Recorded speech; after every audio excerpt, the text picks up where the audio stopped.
Pessoal, tem dois discursos muito fortes que eu percebo hoje em dia. São discursos que estão presentes em filmes, em séries, em programas de entrevista, em programas de TV, em argumentos e ideias na internet.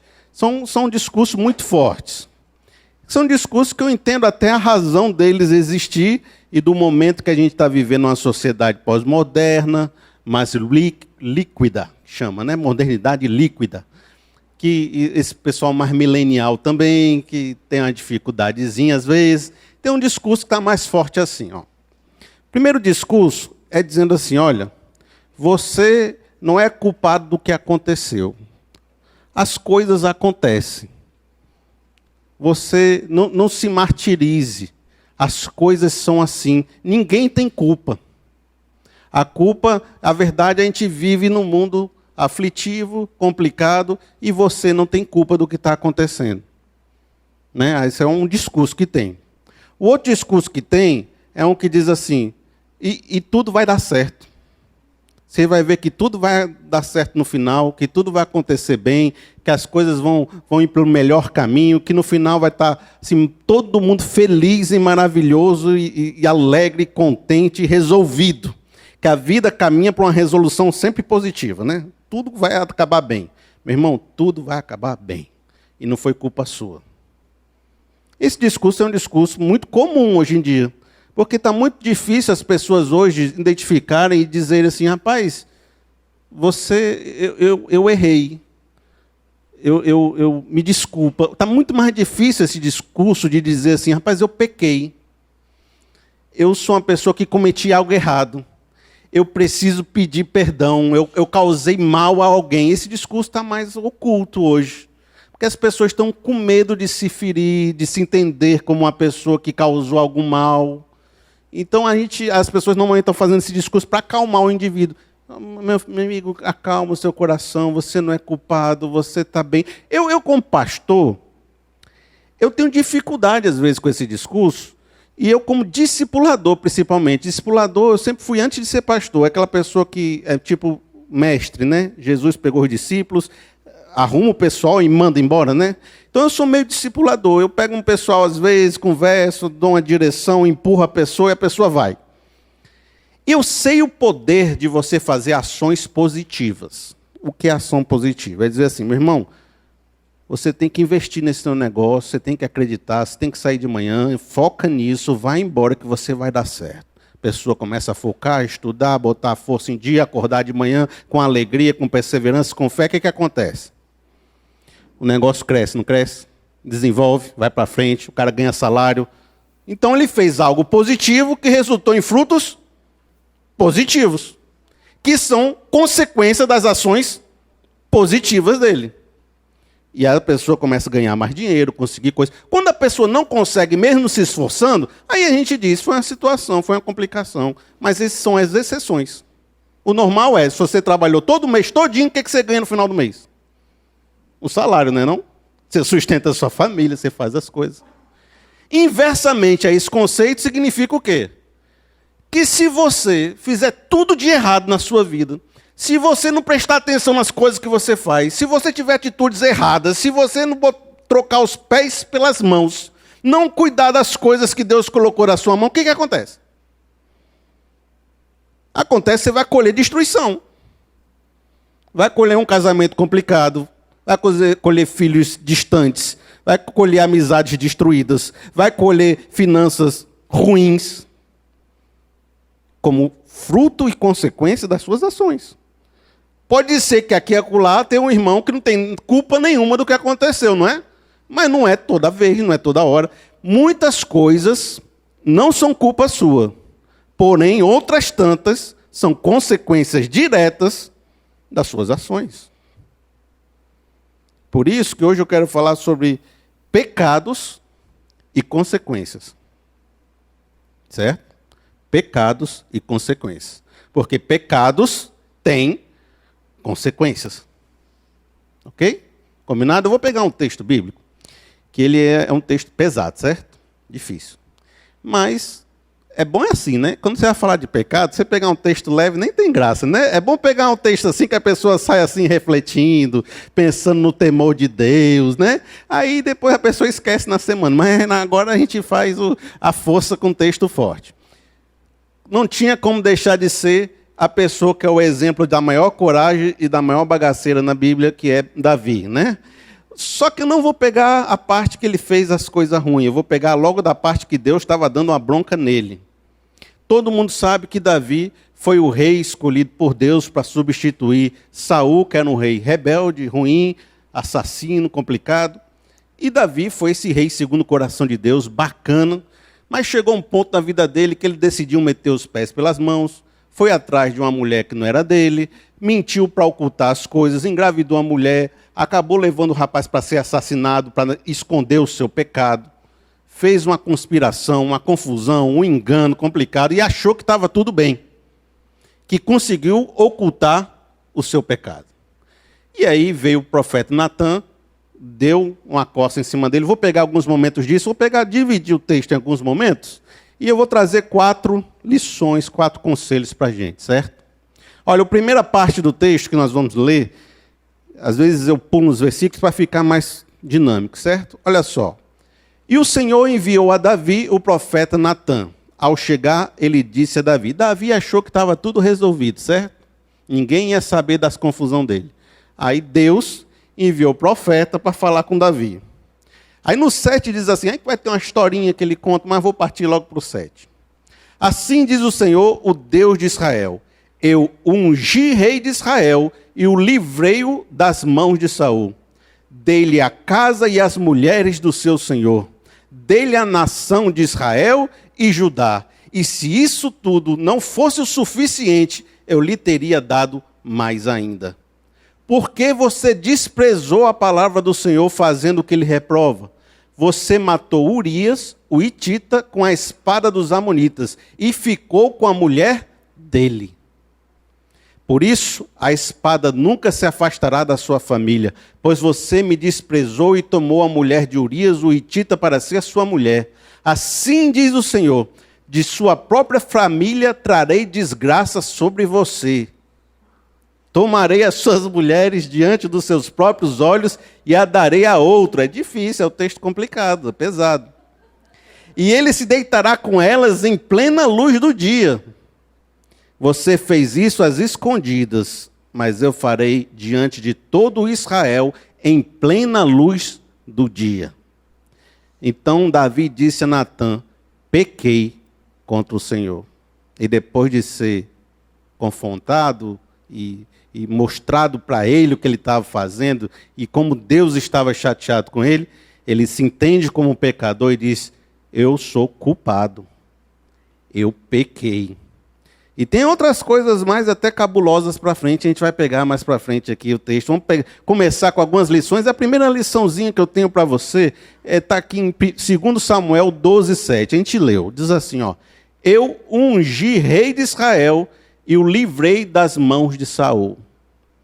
Esses 2 modelos aqui estão presentes logo no começo do texto para dizer um negócio para a gente. Primeiro que Davi foi escolhido para ser diferente do rei Saul. E ele foi levado a essa posição para agir diferente do que o antigo rei estava fazendo. E Deus estava dizendo, essa posição que você está agora, Davi, você não ganhou porque você merece, não. Eu que te coloquei nessa posição. Se você tem alguma coisa, se tu tem algum dinheiro, se você tem algum trabalho, se você tem alguma vitória, se você é alguém nessa vida, foi porque eu te coloquei nessa posição. E eu te coloquei nessa posição para você fazer diferente do que as pessoas estão fazendo nessa posição. Embora muitas pessoas possam ser como Saul, eu te chamei para ser diferente de Saul. É seu papel, é o papel que eu tenho com você, é o propósito que eu coloquei na sua vida, de você ser diferente daquele que fazia o mal. As vitórias de Davi eram as vitórias de Deus. Os salmos de Davi eram os salmos de Deus. As suas palavras, as suas ações revelavam Deus. De maneira que quando Davi peca, ele não denigre só o seu nome, ele denigre o nome de Deus também. Olha só o que diz Samuel aqui, ó. Samuel 2:12. Aí diz assim no 9. Por que você desprezou a palavra do Senhor? A gente leu isso. Fazendo o que ele reprova. No 10 diz assim, pois você me desprezou e tomou a mulher de Urias, o hitita, para ser sua mulher. Duas coisas, ó. Você tanto desprezou a palavra do Senhor, como desprezou o próprio Deus. Pois me desprezou. Amigo, o que você faz ou deixa de fazer não diz respeito só a você. É isso que Deus está dizendo. As suas ações não dizem respeito só ao que você faz com a mulher do outro, só o que você faz com Urias, só o que você faz para lá. Isso diz respeito ao propósito que Deus tinha contigo. A aliança que você fez com Deus, os sonhos e as promessas que você tinha com Deus, e aquilo que Ele queria que você fosse sal e luz dessa terra. Quando você faz algo errado, ou contrário àquilo que Deus tem de propósito para você, você não está somente errando com o seu irmão, você está errando contra o próprio Deus, que queria que você fosse diferente nessa vida e nessa terra. Que desejava que você fosse sal e luz desse mundo. Que você quebrasse as cadeias de ódio lá fora, trazendo uma palavra de amor, transformação bacana para esse mundo. A primeira coisa que Deus queria mostrar para Davi é que quando você faz esse tipo de coisa, você não está só machucando o próximo, você também está desprezando a palavra de Deus. E os propósitos de Deus na sua vida. Agora, Davi é uma pessoa que fez uns negócios tão difíceis, que às vezes a gente acha que a gente está muito distante dele.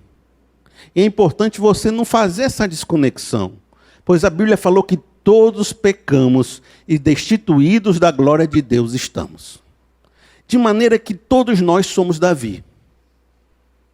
De alguma maneira, muitas vezes a gente tem andado distante dos caminhos de Deus, praticando coisas que Deus não quer e não aprova. Por isso, amigo, entenda que você não diz respeito só a você. Quando você entregou sua vida a Jesus Cristo, quando você diz que Ele é seu Senhor, quando você anda fora dos caminhos do Senhor, você também está prejudicando a sua relação com Deus. E prejudicando os propósitos que Ele tinha na sua vida. Segunda coisa que esse texto vai nos revelar, e que eu acho muito importante, está aqui, ó, nessa parte que diz no 8 e no 9. Diz assim, ó, dei-lhe casa e as mulheres do seu senhor, dei-lhe a nação de Israel e Judá. E se tudo isso não fosse o suficiente, eu lhe teria dado mais ainda, porque você desprezou a palavra do Senhor fazendo o que Ele reprova. E aqui é um negócio muito bacana, porque embora todo mundo possa dizer que você não tem culpa, e o mundo possa dizer você não foi culpado, apenas aconteceu, não é muito bem o que a Bíblia costuma nos falar. Ela costuma dizer assim, eu te dei uma esposa, eu te dei um casamento, eu te dei inteligência, eu te dei um negócio, eu te dei filhos, eu te dei amigos, eu te dei uma igreja, eu te dei um corpo, eu te dei uma saúde. O que você está fazendo com aquilo que eu te dei? E por que você não está cuidando do que eu te dei e está procurando no terreno do vizinho o que eu não te dei? Por que você está deixando seu casamento ficar uma bagaceira, destruída, complicada, horrível, e buscando a mulher do vizinho? Eu não te dei a sua esposa? Eu não te dei o seu marido? Não era para você cuidar das coisas que eu te dei? Eu não te dei esse jardim, Adão? Eu não te dei esse jardim, dona Eva? Por que você foi buscar a árvore que eu disse para você não buscar? Aí as pessoas dizem, mas aconteceu porque a minha esposa não me amava, aí eu fiquei carente. Aconteceu porque eu estava passando dificuldade, o dinheiro estava na caixa da empresa, e eu acabei pegando, mas é porque eu estava passando dificuldade. Ai, aconteceu. Aí você começa a dar uma série de desculpas para dizer por que você não é culpado. Muitas vezes a gente não está cuidando das coisas que Deus nos deu, chega num ponto que você fica vulnerável. Aí você quer culpar a serpente. E Deus está dizendo, meu amigo, eu te dei um bocado de coisa, você não tinha motivo nenhum para fazer o que fez. Você é culpado porque é culpado mesmo, porque fez errado. E pare de se justificar. É porque tem que sair aqui mais forte. É o texto mais forte, a gente pega mais forte. Quando eu chegar no texto do amor, eu pego mais forte no amor, certo? Hoje nós vamos mais forte no texto aqui. O que você fez com as coisas que Deus te deu? O que você está fazendo com as coisas que Deus te deu? Como é que tu está lidando com as coisas que Deus colocou na sua mão? Por onde os teus olhos estão andando? À procura de quê? Deus quis deixar claro para Davi, você não tem desculpa. Deus não gosta de vitimismo. Ah, meu Deus, eu sou vítima. Ah, eu não tenho culpa, foi ele que fez isso comigo. Deus não gosta disso não. Deus gosta de dizer assim, rapaz, assuma a sua responsabilidade, porque só vai haver cura na sua vida se você disser, eu pequei. Só vai haver cura quando você se reconhece as suas vulnerabilidades, aquilo que está lá dentro, que está causando uma confusão. Enquanto você, né, o Salmo, enquanto escondi o meu pecado, envelheci de tão cansado. Meus ossos doeram. Às vezes você precisa dizer, rapaz, pode ser que muitas coisas não foram culpa minha. Pode ser, é verdade. Mas outras tantas foi. E nessas outras tantas preciso entender o que foi que eu fiz de errado. Muitas coisas na sua vida não foram culpa sua, eu sei, mas outras tantas foram. E você precisa entender isso e não cair nesse vitimismo. A terceira coisa que a gente vai ver nesse texto, eu vou ler aqui mais um pedacinho, e essa aqui também é bem legal para a gente, diz assim, ó, verso 10. Por isso, a espada nunca se afastará da sua família. É tenso também, 10 aqui. 13. Então Davi disse a Natã, pequei contra o Senhor. Foi o final do texto lá, né? Do primeiro. Aí, mas eu complemento agora o texto. Diz assim, ó. E Natã respondeu, o Senhor perdoou o seu pecado, você não morrerá. Entretanto, uma vez que você insultou o Senhor, o menino morrerá, porque a Betseba estava grávida. Misericórdia, né? O menino morrerá. Davi implorou a Deus em favor da criança. Ele passou 7 dias de rosto no chão, sem comer, orando, fazendo assim, clamor total. Aí diz assim, implorou pela criança. Ele jejuou e entrando na casa, passou a noite deitado no chão. 7 dias depois, a criança morreu. No 19 diz assim, Davi perguntou, a criança morreu? Sim, morreu, responderam eles. Aqui eu quero que você entenda um negócio. Histórias na Bíblia, narrativas na Bíblia, elas não podem ser usadas como normatização, como norma. Ah, todo mundo que assassinar o filho vai morrer. Não é assim na Bíblia. Porque, às vezes, Deus agiu com uma pessoa de uma maneira muito específica, mas isso tem a ver com a responsabilidade que Deus tinha com essa pessoa, do jeito que a única pessoa que podia confrontar um rei era Deus. Deus foi que colocou ele nessa posição, era o Antigo Testamento. Às vezes, a gente tem que pensar que isso foi uma ação específica. E, às vezes, Deus deixa uma pessoa específica de exemplo para o resto tudinho não fazer, né? Ele faz uma pessoa assim. Às vezes, lá no Novo Testamento, não tem Ananias e Safira? Que foi mentir para dar oferta.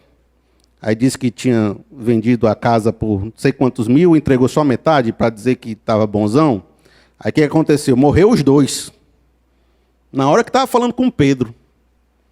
Mas é assim, na hora que você não dá a oferta, no momento você cai durinho no chão aqui? Cai? Então é só uma vez, né? É só uma coisa que Deus fez, específica, não quer dizer que Ele vai fazer com você do mesmo jeito. Né? Sem contar que nós estamos no Novo Testamento, e o Novo Testamento diz que a ira de Deus que estava sobre vocês foi depositado naquela cruz de Cristo e ele pagou o escrito de dívida que estava sobre nós. Então você tinha uma dívida mesmo e você merecia o raio na cabeça. Não é? Mas Deus tirou esse raio que era na sua cabeça e botou em Jesus. De maneira que não é Deus que está fazendo. Deus pode fazer o que Ele quiser, certo? Eu nunca vou contra Deus. Deus quiser tacar um raio na sua cabeça, misericórdia, mas Ele é Deus. Mas não é natural dele fazer isso, porque Ele está na nova dispensação, na graça, né? O que Ele está querendo dizer, que eu estou querendo dizer para vocês é que embora nós estejamos na graça, e embora Deus, aqui e acolá, possa fazer uma situação dessa, é da economia dele, não tira o fato de que pecado continua sendo destrutivo e que ele tem muitas consequências para a vida da gente. Ah, mas Deus vai me perdoar. Beleza, mas a consequência do pecado muitas vezes continua na sua vida e ele é extremamente destrutivo se você continua praticando ele. Então, embora haja graça para você, embora haja misericórdia para você, embora Deus te perdoe, existem consequências sérias que você vai viver em relação ao pecado. Então, a terceira coisa, pecados têm consequências. Olha só o que diz aqui, ó. A criança morreu. Aí foi uma pergunta, né? A criança morreu? Aí, sim, morreu. Então, você precisa que você entenda uma coisa. Algumas coisas vão morrer. Quando você peca, algumas coisas vão morrer. E nem tudo vai ficar tudo bem. Nem tudo vai acabar bem. Às vezes, por mais que você ore, por mais que você clame, por mais que você diga que Deus vai fazer a obra, pode ser que a obra nunca seja feita e que as coisas se percam porque houve um pecado. E que o menino morre. E que você perca 10 anos da sua vida porque foi viver por lugares complicados e queira voltar depois de onde parou e não consiga mais e perca 10 anos da sua história porque foi se meter com um negócio que não devia se meter. E porque você foi beber e pegar um carro e bateu no outro e matou uma pessoa, aquela pessoa nunca mais vai voltar a existir porque houve um pecado que foi cometido. E que há empresas que seu pai deixou para você, que eram ricos, maravilhosos, era bacana, e você não soube de administrar, levou como o vento leva e acabou, e aquilo ali nunca mais vai voltar para você, aquela finança nunca mais vai existir, e você hoje está pegando os boletos para pagar um carro popular, quando você podia estar numa mansão legal, mas você botou pelo ralo aquela herança que você recebeu, e nunca mais vai voltar aquela herança. Você pode construir outra, mas aquela você perdeu. Está entendendo? Tem testemunhas, histórias, relacionamentos com filhos que nunca mais serão o mesmo depois que você se separou da sua esposa. Ah, mas no filme dá tudo certo. Quando você vai ver esses filmes, que todo mundo se separou alegre, feliz, está todo mundo sorrindo, os filhos amando os pais, bem, isso não existe não. Existem 2 pessoas que você conhece na sua vida. O resto é os meninos com raiva, é confusão, a mulher chorando em casa, sem ter como se sustentar porque o cara saiu com dinheiro. Aí a confusão, a briga, ele se comprometeu, ele prometeu, ele quebrou todas as promessas na vida, a pessoa passa 2 anos de depressão. É assim que é a realidade. Não é que nem no filme que está todo mundo feliz, alegre, fazendo festa pelo divórcio. Tem coisas que morrem quando você faz o pecado. Outras tantas, diz assim o texto, ó. A espada nunca se afastará da sua família. Aí, meu amigo, o que acontece com a família? Que o pai pega a mulher do outro, pega o que quer, sem perguntar a quem, mente para esconder e mata o outro para esconder o pecado. O que acontece numa família dessa?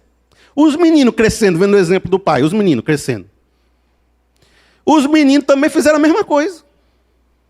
Pegaram a mulher que não devia, estruparam a irmã, mataram o irmão, roubaram o reino do pai e pegou as mulheres do pai, o Absalão. Quando você faz coisas, não tem consequência só na sua vida, não. Os seus filhos estão vendo teu exemplo. Teus filhos estão aprendendo contigo como fazer as bagaceiras. Aí você acha que você faz as coisas, só tem a ver contigo. Mas toda a sua família está sendo influenciada pelo que você faz. Os meninos de Davi saíram tudo complicado. Porque tinha uma família complicada. Embora nem toda vez isso possa ser aplicado, algumas vezes você tem que entender. Pais complicados geram filhos complicados. Às vezes, uma fruta não cai muito longe de uma árvore. Porque a gente é influenciado pela família. E a família é uma das coisas que mais influencia a gente. Graças a Deus, Deus pode fazer uma obra. Mas, amigo, pense nisso antes de você fazer as coisas que você quer fazer. Pense nisso, que as consequências do que você faz são grandes. E não influenciam só você, não é só sua felicidade. Ah, eu vou fazer isso porque eu quero ser feliz. Aí tu sai destruindo todo mundo porque você quer ser feliz. Isso não é felicidade, isso aí é cobiça. Embora hajam muitos Saús, você foi chamado para ser o rei Davi. Embora hajam muitas pessoas que façam dessa forma, você foi chamado para ser diferente das pessoas que fazem dessa forma. Ó, quarta coisa, no 20. E aqui agora a gente vai subir a ladeira de novo, certo? Então Davi, depois que ele soube que o menino morreu, levantou-se do chão, lavou-se, perfumou-se e trocou de roupa. Depois entrou no santuário do Senhor e o adorou. E voltando ao palácio, pediu que lhe preparasse uma refeição e comeu. No 22, o pessoal perguntou, aí Davi, o menino estava doente, você ficou todo orando. Agora que o menino morreu, você está alegre. O que aconteceu? Ele disse o seguinte, ó. Enquanto a criança ainda estava viva, jejuei e chorei. E pensava, quem sabe, talvez o Senhor tenha misericórdia de mim e deixe a criança viver. Mas agora que ela morreu, por que eu deveria jejuar? Poderia eu trazê-la de volta à vida? Depois Davi consolou sua mulher Betseba e deitou-se com ela. E ele teve um menino, a quem Davi deu o nome de Salomão, e o Senhor o amou. Amigo, é o seguinte, ó, Judas traiu Jesus. Ele teve remorso, mas ele se afastou de Deus e se matou. Adão e Eva foram se esconder de Deus no meio do mato. Saul foi consultar feiticeira para ver se alguém escutava ele do lado de lá, para ver se buscava alguma coisa. E Davi foi buscar quem? Foi buscar Deus. Mesmo no meio do pecado cabuloso, o menino morrendo, ele estava orando no meio da igreja. Mesmo sabendo tudo o que ia acontecer, ele se levantou, entrou no santuário e adorou a Deus. E ele reconstruiu sua vida diante de Deus. E eu quero dizer um negócio para você. Lugar de pecador é na presença de Deus. Não é fora da igreja, não é longe da igreja, não é excluindo quem pecou, não. O cara pecou é para estar aqui mesmo. Entendeu? Ah, pecou, vamos tirar. Não, pecou, então entra. Entra, que aqui é na presença de Deus, você tem que orar, é aqui que você vai restaurar a sua vida, é aqui que você vai reconstruir o que dá para reconstruir. Porque tem coisas que vão ser perdidas. Ok, acontece. Tem coisas que vão ficar com uma cicatriz enorme. Mas tem coisas que você pode reconstruir. Você pode ter um novo filho, uma nova família, você pode reconstruir casamento, você pode ter novos negócios, nova vida, novos amigos. É possível reconstruir sua vida. Não vai ser igual antes, não vai ser a mesma coisa de antes. Vai perder coisas, vai destruir coisas. Mas você pode, diante de Deus, reconstruir a sua vida. Mas é preciso que você entenda que isso vem depois de se entender como pecador, de se arrepender e de chegar na presença de Deus e querer reconstruir sua vida, sua história. Amigo, você pode reconstruir, às vezes um passo por vez. Se levante, se perfume, coma uma comida, vista uma roupa nova, tome um banho, adore ao Senhor e viva mais um dia na sua vida. Cada dia, um dia por vez. Às vezes, quando a bagunça é muito grande, você não sabe por onde começar. Destruído na sua casa, chorando, comece tomando banho. Comendo a comida, se perfumando, penteando os cabelos, saindo para trabalhar um dia. É assim. Aí vai passando um dia, vai passando outro. Aí você conhece outra pessoa, aí se casa de novo, aí tem outro filho, aí reconstrói. Não vai ser igual. Perdeu coisas na vida. Mas pode construir novas coisas, ressignificar, restaurar, viver outras histórias. E mesmo, amigo, você voltando para aquele casamento que estava complicado, 10 anos depois, você saiu de casa, você fez confusão. Aí ficou com a outra, 10 anos. Aí você voltou para casa pedindo perdão para voltar para a antiga esposa. Ela te esperou 10 anos. Ainda assim não vai ser igual ao que era antes. Você vai precisar ressignificar tudo de novo. Descobrir como é que vocês vão se amar de novo, como é que vocês vão ser um casal de novo, como é que vocês vão viver junto de novo. Não é igual. Um pecado destrói coisas. É preciso reconstruir. E Deus vai abençoar você depois de você reconstruir. Porque ele diz assim, ó, o Senhor o amou. A graça vem para que você possa ter uma nova vida, uma nova reconstrução. Amém, pessoal? Hoje foi mais tenso, mas faz parte. Eu vou trazer outras. Estou preparando outras. Eu tô assim, tem mais 3 guardadas. Não coube numa só, sabe? Mas eu vou ver. Domingo a gente vai ter um evento aqui também de pequenos grupos e tal. Não sei se eu vou falar, mas a próxima vai ser sobre tentação. Certo? Vou falar sobre tentação, que é um tema muito forte também. Eu queria abordar isso com você. Senhor, nosso Deus, nosso Pai. Muito obrigado, Senhor Deus, por mais um dia que acrescenta a nossa existência, Pai. Muito obrigado, Senhor Deus, porque as misericórdias se renovaram mais uma manhã sobre a face da terra. E o Senhor permitiu que cada um desses seus filhos estivesse vivo aqui hoje para glorificar e honrar o teu santo nome, Pai.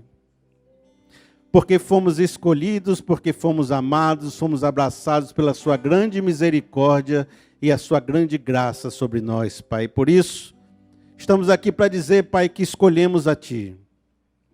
Escolhemos Deus.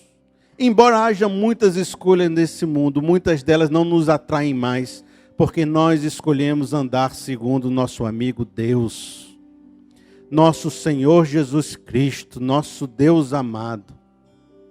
Por isso, Senhor Deus, nos ajuda a cada dia sermos mais fiéis à Tua palavra, mais fiéis aos Teus propósitos, mais fiéis àquilo que Tu quer que a gente seja, Pai. Embora muitas vezes a gente saiba que no meio de nós há dificuldades tão grandes que a gente não consiga realizar tudo aquilo que a gente queria fazer, Pai. E algumas pessoas aqui podem estar vivendo uma situação de pecado, uma situação de destruição, de complicação, dizendo que estão no fundo do poço, Pai.